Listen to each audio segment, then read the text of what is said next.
ये महबूबा मुफ्ती की अपनी हार है, बेनकाब हुई है वो, बेनकाब। ये भाइयों को भाइयों के साथ लड़ाने का काम महबूबा मुफ्ती करती रही। हर एक आदमी पता क्या सिर्फ अपनी रोटियां सेक रहा। आज वो रोटी जो है ना, जो धारा 370 की आग पर सेकते थे ना, वो बंद हो जाएगी। कई लोग तो अलगाववाद सोच वाले हैं, वो तो सोच रहे होंगे भाई ये नहीं हटना चाहिए था। आज वो दुखी है, आज उनके लिए मातम है। नमस्कार, मैं मुकेश मालान। आज के दिन को पीएम मोदी ने ऐतिहासिक बताया, क्योंकि सुप्रीम कोर्ट ने भी आज मोहर लगा दी कि धारा 370 जो अनुच्छेद 370 को हटाया गया था मोदी सरकार के द्वारा, वह वास्तव में सही कदम था। लेकिन इसके बाद में जहां वहां की पॉलिटिकल पार्टियां, जो क्षेत्रीय राजनीतिक पार्टियां हैं, वो इसका विरोध कर रही हैं। आज भी सुप्रीम कोर्ट के फैसले से नाखुश हैं। यहाँ तक कि महबूबा मुफ्ती ने तो यहाँ तक कह दिया कि यह फैसला देश की हार है। लेकिन अभी हम सीपी में मौजूद हैं, कर्नाट पे मौजूद, बहुत भीड़भाड़ वाला इलाका है। लेकिन मैं बहुत देर से नोटिस कर रहा हूँ, सामने शायद 2 जम्मू कश्मीर के लोग बैठे हुए हैं। मुझे लग रहा है शायद मेरा शक पूरा होगा। आइए बातचीत करने की कोशिश करते हैं, और मुझे लग रहा है इनसे बेहतर जानना होगा और कमेंट लेने की अगर कोशिश करें तो कैमरा पर्सन से कहूँगा ज़रा साइड में आ जाएँ। क्या नाम है आपका? मेरा नाम बिलाल है। आप जम्मू कश्मीर से हैं? जी, हमारा शक सही निकला, थैंक यू। क्योंकि हम बहुत देर से आपको देख रहे थे, नोटिस किया हमने। तो मैं चाहूँगा कि एक जम्मू कश्मीर के होने के नाते आपसे बेहतर कोई और नहीं बता सकता कि इस फैसले पर आपकी टिप्पणी क्या है। देखिए, मैं इतना ही कहूँगा कि एक पार्टी है वहाँ पे जो लास्ट 70 ईयर से वहाँ पे रूल कर रही है, नेशनल कॉन्फ्रेंस। ये अकॉर्ड शेख अब्दुल्ला ने किया था नेहरू जी के साथ। कम से कम आज कश्मीरियों के सामने ये आ गया कि शेख अब्दुल्ला साहब ने नेहरू जी के साथ क्या कमिटमेंट करा था उस टाइम, वो सामने आ गया आज कश्मीरियों के, जिन लोगों ने 70 साल वोट दिया। और बिकॉज ऑफ 370 आर्टिकल पे वोट हमेशा नेशनल कॉन्फ्रेंस ने लिया, क्योंकि इन लोगों ने अकॉर्ड किया था। तब लोग अवेयर नहीं थे उतने। आज एजुकेशन है, आज सारे जानते हैं। और आज सुप्रीम कोर्ट ने बताया कि जो अकॉर्ड हुआ था वो नेशनल कॉन्फ्रेंस ने अपने ओन बेनिफिट के लिए लिया था, न कि कॉमन कश्मीरी के लिए। अगर ये अकॉर्ड मजबूत होता, एक स्ट्रॉन्ग अकॉर्ड होता, तो मुझे नहीं लगता कि सुप्रीम कोर्ट इस पे लाइटली ये चीज़ें फाइनलाइज कर देती कि हम लोग इसको 370 को हटा सकते हैं। ये बिकॉज ऑफ नेशनल कॉन्फ्रेंस है। मैं एक आम आवाम की अगर बात करें, जनता की वहाँ की बात करें, तो इस फैसले से कितना खुश हैं, कितना बेहतर है जम्मू कश्मीर के आवाम के लिए?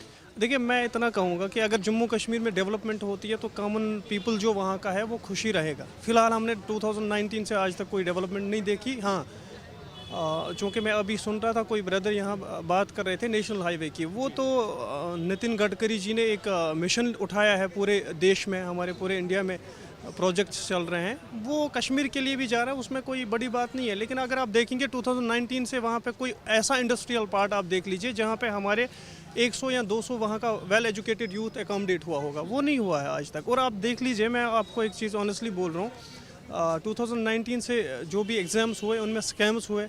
और रिसेंटली कल के डेट में आई थिंक 2019 के बाद कल के डेट में एक BLW का ये एग्ज़ाम हुआ वहाँ पर। इससे पहले इन 4 सालों में कोई भी एग्ज़ाम नहीं हुआ। देखिए, बात 2019 के बाद में जब से 370 को हटाया गया मोदी सरकार के द्वारा, तब से जम्मू कश्मीर में क्या बदला? देखिए, बदला क्या है वो तो मैं नहीं कह सकता हूँ। मैं इतना कहूँगा कि अनएम्प्लॉयमेंट रेशो ज़्यादा बढ़ गया। ये फैक्ट। क्या नाम है आपका? मेरा नाम पवन केसर है। आप कहाँ से हैं? मैं जम्मू से हूँ। तो आपसे बेहतर कौन जान सकता है कि आज के दिन कितना खास है आपके लिए? ये बहुत ख़ास है। देखिए, हमारा जैसे ये भाई साहब कह रहे थे, चलो इनको वहाँ की नेशनल कॉन्फ्रेंस ने क्या लॉलीपॉप दिए थे वो उस पर मैं नहीं जाऊँगा, मगर हमारे लेवल पर अगर देखा जाए तो ये फारूक अब्दुल्ला साहब एक ऐसे, और शेख अब्दुल्ला साहब की अगर बातें की बात करूँ, ये इनके रुख बदलते रहे, इनके चेहरे बदलते रहे।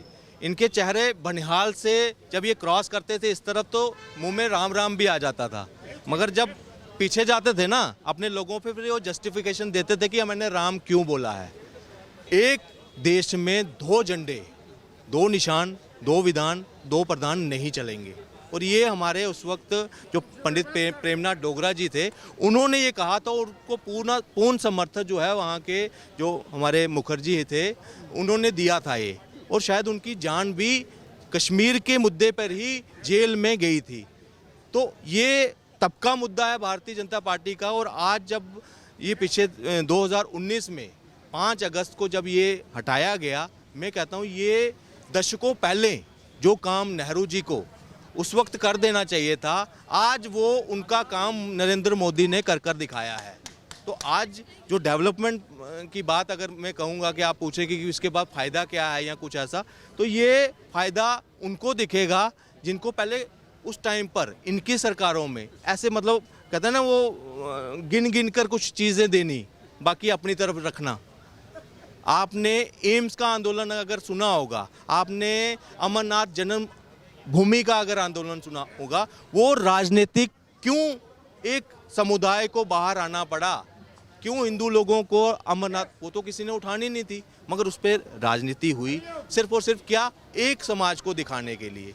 मैं उस चक्कर में नहीं अभी जाऊंगा, लेकिन अभी आज का दिन हमारे लिए स्पेशल है। आज समझो एक बहुत बड़ी, क्योंकि ये तो सिर्फ एक दिखावा करना था। नेशनल कॉन्फ्रेंस, पीडीपी या दो दूसरे नेता है ना, वो दिखावा कर रहे थे अपने लोगों के लिए कि हम कुछ कर रहे हैं आपके लिए। एक्चुअल में 370 का जनाजा उसी दिन निकल चुका था, ये अभी लाश ढोने वाला काम था। लाश ढो रहे थे, दिखा रहे थे, सुप्रीम कोर्ट तक ले आए, रखा उनके सामने। उन्होंने भी कहा कि ये मृत है, अब इनको दफना दो, आगे घर जाकर दफनाने वाले हैं। ये वो काम है। तो इसके अगर कुछ कहना चाहेंगे इनकी बात पे? अरे मैं इतना कहना चाहूँगा, भाई साहब को तो जानते नहीं है, मैं यूजुअली बैठा था यहाँ पे। मैं ये कहूँगा कि अगर 370 धारा आपने हटा दी है बीजेपी ने वहाँ से, तो मैं कहूँगा कि कम से कम डेवलपमेंट के ओर से देखें। अगर आप ये चीज़ कहते हैं कि जी हमारा agenda, please let me complete, अगर आपका एजेंडा था 370 हटाना, लेकिन मेरा ये कहना है कि भाई एजेंडा था, लेकिन साथ साथ डेवलपमेंट को देख लीजिए आप, वहाँ की अनएम्प्लॉयमेंट को ख़त्म करें आप। वो तो नहीं हुआ 2019 से आज तक। क्या उससे पहले से और अब में कोई अंतर नहीं आया? बहुत हाँ, अंतर नहीं आया, बढ़ गया, अनएम्प्लॉयमेंट ज़्यादा इंक्रीज हुआ वहाँ पे। आप देख लीजिए, अगर पत्थरबाजी की घटना जो पहले हो रही थी अभी भी हो रही है। देखिए पत्थरबाजी तो नहीं हो रही है, इसमें कोई शक नहीं है। जो चीज़ें जेन्युइन है वो तो मैं बोलूँगा ठीक है, कैमरा पे। जो पहले आम शहरियों की जो हत्या हो रही थी, क्या अभी भी हो रही है? नहीं, हत्या तो हो रही है। आपने कल का भी देख लिया था, हमारा एक शहीद, एक इंस्पेक्टर हुआ। क्या पर्यटक जितना पहले आता था, क्या इतना अभी भी आ रहा है? इससे पहले हमारे सीओ शहीद हुए, उनके साथ हमारे एक डीएसपी भी शहीद हुए। कहना चाह रहे हैं? देखिए, डेवलपमेंट की बात की और रोज़गार की इन्होंने बात की। एक तरफ तो ये खुद मान रहे हैं कि नितिन गडकरी का जो मिशन है हाईवेज़ का, वो चल रहा है। तो एक लॉजिकल क्वेश्चन ये है कि वो हाईवे, वो सारे टनल, रोड, वो क्या कोई जिन आ रहा है और ऐसे ऐसे कर रहा है और बन रहा है? रोज़गार तो होगा। और कश्मीर जैसे एरिया में बिना लोकल की सपोर्ट पे कोई ठेकेदार सरवाइव नहीं कर सकता, कोई कंपनी सरवाइव नहीं कर सकता। मैन पावर से लेकर मशीनरी से लेकर सब कुछ यूटिलाइजेशन जो है वहाँ लोकल वो देखते हैं। वो एरिया जो है वो बाकी ये जो प्लेन लैंड्स वाले स्टेट्स नहीं हैं, वो पहाड़ी स्टेट्स हैं और वहाँ लोकल्स को रोज़गार मिल रहा है। 1 लाख करोड़ प्लस के रोड आज के टाइम पर चल रहे हैं। दिल्ली कटरा वैष्णो देवी जो हाईवे है, अगर आप उसको देखोगे, वो स्ट्रेच ही पठानकोट से लेकर वहाँ तक जो स्ट्रेच है, कितनी कंपनी वहाँ काम कर रही हैं। वहाँ से अगर आगे आते हैं, जो ये उधमपुर के आगे गैमन कंपनी वहाँ पे करवा रही है, कहाँ तक, फिर आगे बनिहाल से कश्मीर में टच कर रहे हैं। एशिया का सबसे बड़ा ब्रिज बन रहा है। तो वो मैन पावर तो यूज़ हो रही है ना, रोज़गार तो निकल रहा है। सुनिए, रोज़गार अब अगर आप सिर्फ गवर्नमेंट नौकरियों के साथ अगर जांचोगे, उसका भी एक रीज़न है।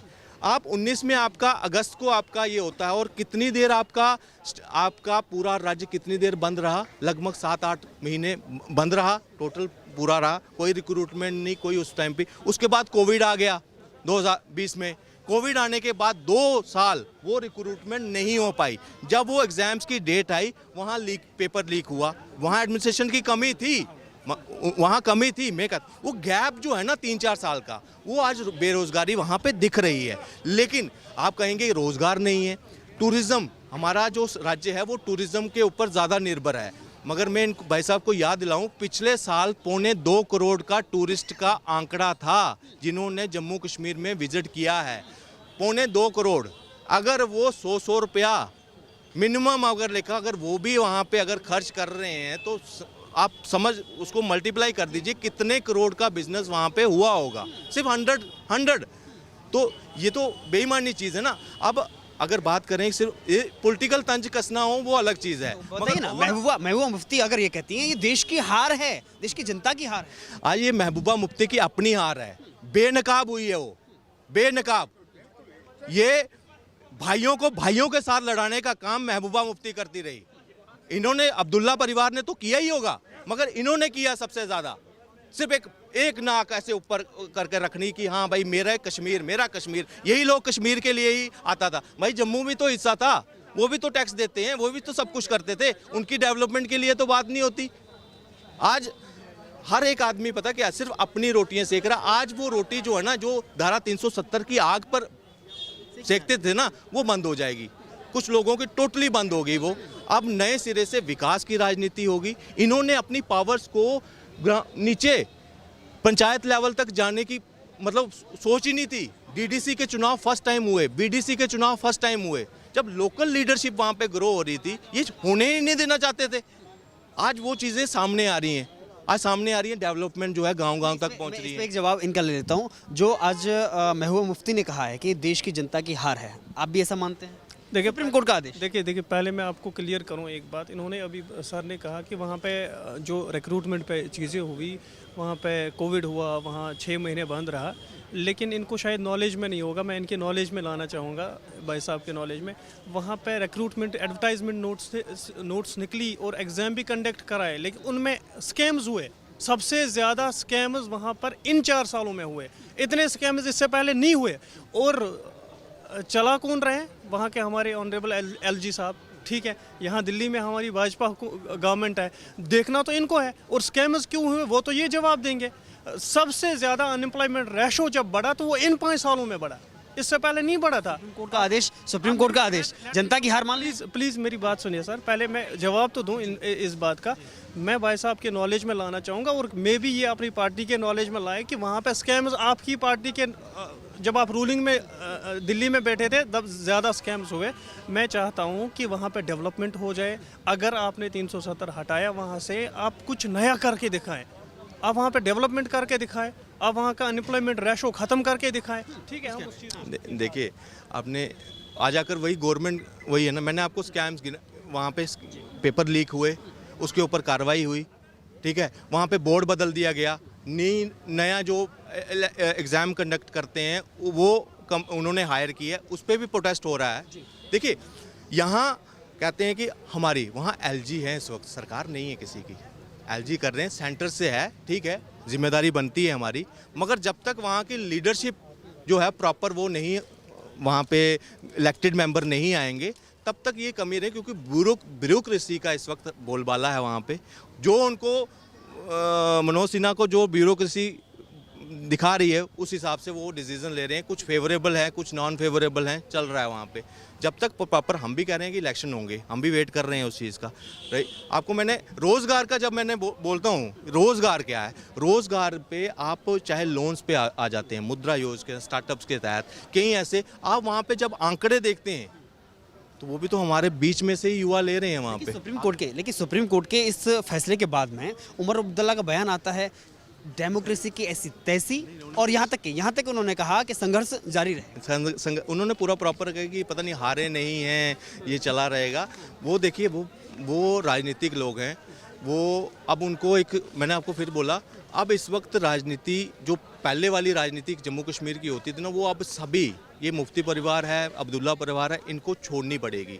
अब है विकास की राजनीति, ना खाना है ना खाने देना है। अगर ये इस तरह पर सोचते और सबको इक्वल लेकर चलते हैं, अगर हर एक खिते को, जम्मू को भी लेके, किश्तवाड़ को भी देखे, डोडा को भी देखे, लद्दाख को भी देखे, सब कुछ सबको साथ लेकर चलना पड़ेगा। इक्वल डेवलपमेंट होगी तभी हम कहेंगे कि हमने कुछ किया है। ये हमारे लिए भी चैलेंज है, ऐसा नहीं है। हम जब पिछले 3 साल के लिए वहाँ आए थे, हम उसमें हमारी कोई फुल फ्लैज गवर्नमेंट नहीं थी, हम अलायंस में थे वहाँ पे। तो वो गवर्नमेंट आने के बाद जब इस वक्त तो हमारी कोशिश है कि हमारी सरकार बनेगी। आम जनता कितनी खुश है वहाँ? नहीं, खुश है, इसमें खुश है, मगर कुछ निर्णय की वजह से आज वहाँ पे देखो, सारे तो हो नहीं सकते। कई लोग तो अलगाववाद सोच वाले हैं, वो तो सोच रहे होंगे भाई ये नहीं हटना चाहिए था, आज वो दुखी है, आज उनके लिए मातम है। लेकिन जो मतलब जिसको बोलते हैं ना प्रोग्रेसिव सोच वाले हैं, वो आज इसको ऐसे अपॉर्चुनिटी देख रहे हैं कि अब कोई रुकावट नहीं है। कि कंपनियां भी इसीलिए रुकी थी कि वहाँ पे ये कोई वापस ना आ जाए। कई ऐसे होटल इंडस्ट्री है वहाँ पे कश्मीर में ही, खासकर कई ऐसे बड़े ग्रुप वहाँ पे वेटिंग पे है, लैंड लेकर रखा है, लीज पे उनको अलॉटमेंट हो चुकी है, मगर काम नहीं शुरू हो पाया। किस वजह से? क्योंकि टारगेट किलिंग बीच में शुरू हो गई। वो डर है वहाँ पे कि हम अगर इन्वेस्ट करें कब तक हमें वापस आएगा। तो ये हमें पहले उनके लिए एक जिसको बोलते हैं ना वो वैसे हालात वहाँ पे पैदा करने पड़ेंगे, तो वो जल्दी होंगे।